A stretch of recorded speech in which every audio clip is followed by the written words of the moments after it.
Hi, I'm Brittany Wheelan and I am an Ultimate Salon Professionals Educator, and I'm here with my model today, Liberty, and we're going to be doing a style that's going to require some volume. Each one of her strands is pretty fine, but she has a lot of them, so it really makes those curls fall short. To prep her hair, we're going to be using some Enjoy Volumizing Mousse, as well as the Enjoy Dry Shampoo, just to be able to get some more grit in the hair to make sure that these curls really stay. I'm going to be using the Volumizing Mousse, and I'm going to really focus it around the roots and the crown of her hair right here. So I'm going to be getting about this much in my hand, and you're really going to work it in to the root area, because that's where we really want that volume to stay.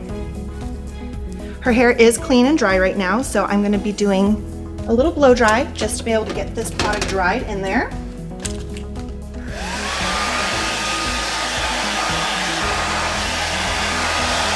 I'm also going to be putting some dry shampoo on her roots to create more lift and volume. I'm going to section out and just spray right onto that root. This is going to create more texture and lift to give our curls and our style a lot more dimension. You do want to be cautious because her hair is pretty dark and you're using a drier shampoo, so put it in, let it sit a little bit, and then comb through if you get a white cast. Again, I'm just making sure to focus this mainly in her crown area and just right on her roots. Let it sit a little bit, and then we're ready for our style.